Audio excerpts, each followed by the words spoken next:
Hello, salut, Ange Prisca Denzo, Ange Prisca le blog, défibrillateur des réseaux sociaux, Ange la solution. J'espère que vous allez bien. Moi, je vais super bien par la grâce de Dieu. Dieu fait grâce. Je suis en bonne santé, donc c'est une grâce. C'est pas un mérite. Quand tu te réveilles et puis tu es en bonne santé, il faut savoir que c'est une grâce. Ce n'est pas un mérite, d'accord? Donc, je vais bien. Mettez le pouce liké. Moi, je vais super bien. Donc, si moi, je vais bien, c'est que vous allez bien. Je vais bien. Alors, je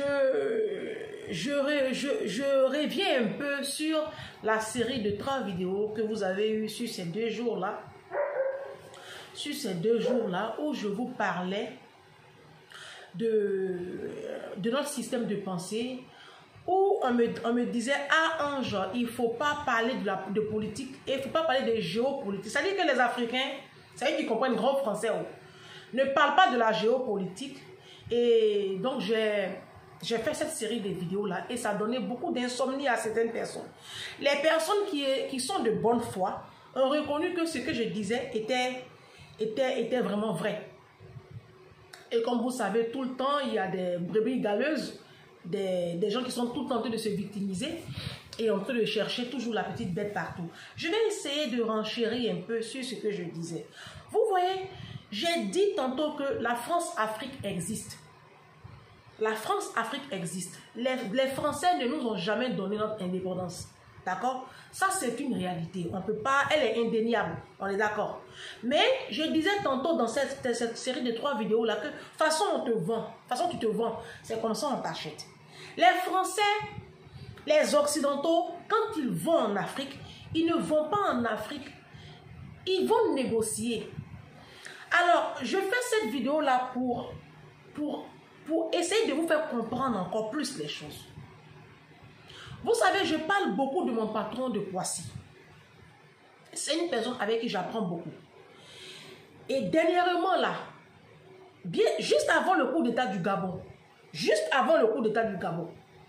j'étais chez lui parce que c'est notre rituel, on se voit chaque fois juste avant la rentrée, on mange ensemble, on partage les choses ensemble. Donc on mangeait ensemble. Et puis quand je suis arrivée, comme d'habitude, on faisait un débat. Et puis je commençais, parce qu'il y avait le problème du Niger qui était là. Donc moi je commençais à l'insulter, mon patron de Poissy là. J'aime me défouler sur lui. Hein. J'ai dit, papa d'amour, vous êtes des voleurs. Papa d'amour, vous là, on va vous chasser de l'Afrique. Vous allez voir, bande de sauvages que vous êtes. Collez-nous la paix, libérez nos vies. Hein. J'ai commencé à l'insulter. Il dit, mais nous, c'est comme ça il m'appelle. Il dit, mais nous, moi j'ai fait quoi dans ça encore? J'ai dit, hey. Il dit, hey. On t'a appelé, on te voit là, tu viens nous insulter. On souffre à toi, hein. Mais nous, on ne vous vole pas. C'est ce qu'il a dit. Et puis, il est tellement gentil. Ça veut dire que le monsieur, là, si tu fais parler avec lui, c'est que toi-même... en fait, il te décourage. Ça veut dire que moi, je suis venu par là pour bien le faire par là, quoi. Et puis, de toute façon, il parle là même, je suis découragé. Par là, on fait à 2. En face, quelqu'un ne répond pas, tu te découragé. Il dit, mais nous, on ne vous vole pas. Nous, on ne vous vole pas. Et on a commencé à discuter. C'est là le monsieur m'explique un tas de choses que je ne peux pas parler de ça sur les réseaux.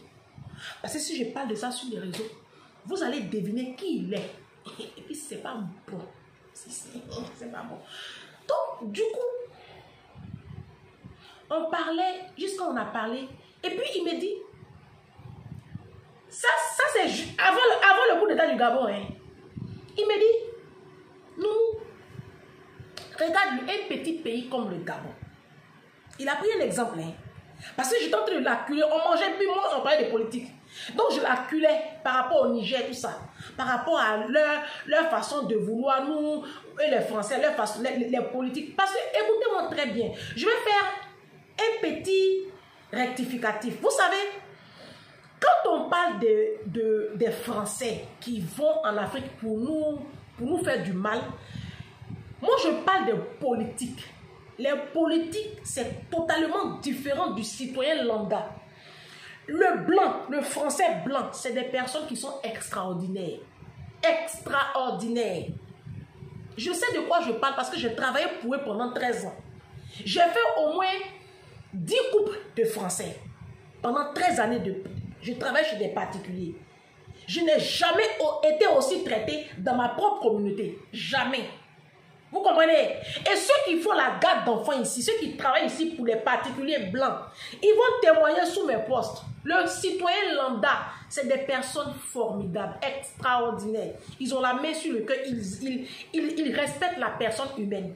Ce qui est carrément aux antipodes de nous les Noirs. Si. Donc, ne mélangez pas le politique et puis le citoyen lambda. D'accord? On est d'accord? C'était important de faire cette précision-là pour les analphabètes. Parce qu'il y en a beaucoup sur le méta ici. Donc, il m'a dit, non, regarde le Gabon. Tu sais combien d'habitants compte le Gabon? Je dis combien? Il dit le Gabon fait un peu plus de 2 millions d'habitants. Un petit pays. Normalement, le Gabon, le Gabon devait dépasser la Suisse. Normalement, au Gabon, là, les citoyens ne devraient même pas payer l'électricité et puis l'eau. Ils ne sont pas nombreux. Et ils ont un pays extrêmement riche. Je le sais parce que je le sais. Et tu sais que je le sais. C'est ce qu'il me dit, mon patron. Il dit, tu sais que je le sais.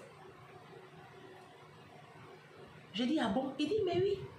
Normalement, tu sais que la famille Bongo, juste avant le coup d'État, hein, là je vous parle de quelque chose qu'on a causé, hein, mon patron, juste avant le coup d'État. Il dit, tu sais combien la famille Bongo a d'hôtels particuliers ici en France? Un petit pays comme ça, quand on va signer, il a donné le nom de il y a une grosse entreprise au Gabon qui travaille dans le bois, tout ça là. Voilà, je ne connais pas le nom là-haut. Il dit, ceux-là, tu sais combien d'argent ils déposent dans la main du président gabonais? Normalement même là, il dit même les contrats qu'on signe avec eux là, normalement leur population même ne devrait même pas payer, ne serait-ce que la facture d'électricité et d'eau. Normalement, le Gabon devait fonctionner comme le... C'est mon patron qui me dit ça. Hein. Il dit le Gabon devait fonctionner un peu comme le Qatar, comme les Émirats Royaume-Uni.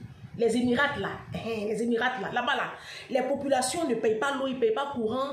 Et puis ils ont des bourses, ils ont des dons, ils ont plein de choses. Si, les enfants vont dans les écoles, ils ont beaucoup. Oui, si.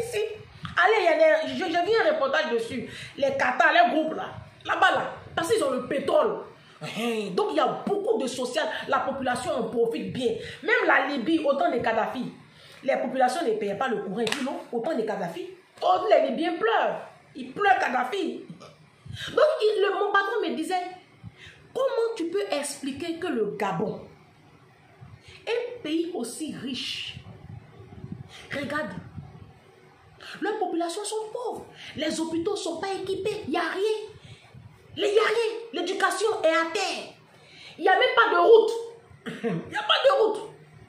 Les grosses entreprises minières et énergétiques et ceux qui transforment le bois là, ils sont obligés eux-mêmes de superviser la construction des routes là pour pouvoir acheminer leurs produits jusqu'au port. Ce n'est pas l'État gabonais qui le fait. Comment tu peux expliquer ça? Vous dites qu'on vous vole. C'est ce qu'il me dit mon patron. Je suis là maintenant, je suis bloqué. Je ne peux pas parler. Il dit, on ne vous vole pas, non. Oui, les politiques font ce qu'elles ont à faire. Mais toute nation, tous les politiques fonctionnent comme ça. C'est parce que vous, en Afrique, vous êtes très égoïstes. Vous êtes très méchants. Vos politiques sont méchantes. C'est tout. Sinon, c'est... En fait, vos politiques aussi volent. Mais... Nous, comme vous dites que nous, on vole, ok, on part sur le principe de on vous vole. Mais quand nous, on vous vole, là, nous, on vient construire nos pays avec et ça profite à nos populations. Vous le voyez, même vous qui êtes venus ici, immigrés, vous êtes arrivés sans papier. Mais quand vous êtes arrivés là, vous avez eu l'AME. Mais c'est des budgets, vous êtes soignés gratuitement. Nous, comme vous dites qu'on vous vole, nous, quand on vous vole, là, on reste sur ton... On reste, j'essaie de marcher comme ce que tu as dit. Ok. On suppose qu'on vous vole. Quand nous, on vous vole là, nous, on prend ça et puis on construit. Et quand vous venez, vous en profitez, non? Mais pourquoi quand vous volez là, pourquoi vous ne faites pas comme nous, on fait là? C'est mon patron qui me pose la question. Parce que nous tous, on vole. Comme vous dites que nous, on vole. Il dit, nous regarde ce que moi je fais comme travail. Moi j'ai un boulot. Le boulot, je suis payé à temps. Il dit, nous, tu connais mon salaire. Tu sais combien je touche. Mais je vis avec mon salaire. Je vis avec mes revenus. Je ne touche pas à quoi que ce soit. Et je fais mon travail. Je ne peux même pas me permettre de prendre une maîtresse. Sa femme l'a regardé comme ça, guinguin. Il dit, je ne peux même pas me permettre de prendre une maîtresse, ça ne m'intéresse même pas. Parce que je sais qu'en le faisant, je vais détruire ma famille, je vais faire mal à ma femme, et puis je vais hypothéquer la vie de mes enfants. Vous avez juste besoin de penser un peu aux autres. Vous n'avez pas d'amour. Voici votre problème, vous les Africains. Vous, à chaque fois, vous nous parlez de Jésus, vous nous parlez de l'islam. C'est vous qui êtes des bons musulmans, c'est vous qui êtes de bons chrétiens. Combien d'églises pullulent en Afrique? C'est vous qui prenez des valeurs de religiosité. Mais vous n'avez même pas d'amour pour vos concitoyens. Vous n'avez pas d'amour pour les gens. Vous dites que nous on vole. Quand nous on vole là, ok, nous on vole, mais nous on prend ça pour bâtir. Quand vous volez là, vous prenez ça pour entretenir vos maîtresses, pour mettre vos enfants dans les meilleures écoles dans le monde, pour acheter des hôtels particuliers ici sur l'avenue Foch, sur les Champs-Élysées, dans de grands quartiers ici. Vous prenez ça pour aller acheter des immeubles à Dubaï, au Qatar, partout dans le monde, sauf chez vous. Et quand vos chefs d'État sont malades, et quand vos ministres sont malades, et quand vos membres du gouvernement sont malades, ils viennent se soigner où? C'est ici dans nos hôpitaux. Pourquoi ils ne construisent pas des hôpitaux pour se faire soigner sur place? Pourquoi ils ne le font pas? On leur donne de l'argent. Quand on va signer les contrats là, mon patron m'a parlé. Mon patron m'a parlé. Il était là comme ça. Comme ça, j'ai mis mes coudes là sur la table, je l'écoutais. Il dit, je comprends ton point de vue, parce que je l'ai agressé. Hein. Hey, Ange, moi je suis trop bête. J'ai agressé le monsieur là.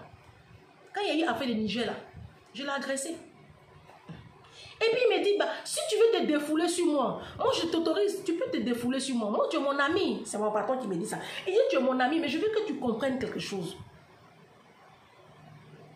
Vous les Africains, vous êtes méchants. Il n'y a pas un autre mot pour vous qualifier.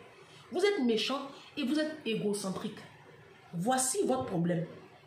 C'est tout. Ça n'a rien à voir avec la colonisation où on vous vole. Ça n'a rien à voir. Parce que, à supposer même qu'on vous vole. Mais l'argent qu'on vous donne là, pourquoi vous ne prenez pas cet argent-là pour le mettre à la disposition de vos populations? C'est tout ce qu'on vous demande. Ne serait-ce que ça. Pourquoi vous ne vous effacez pas un temps soit peu? Pourquoi vous ne vous oubliez pas un peu pour les autres? Pourquoi c'est tout? Pourquoi vous voulez toujours avoir des employés de maison, de gros châteaux, de gros palais? Pourquoi vous voulez avoir des cortèges de 1 kilomètre? Pourquoi? Je suis là, je ne peux pas lui parler.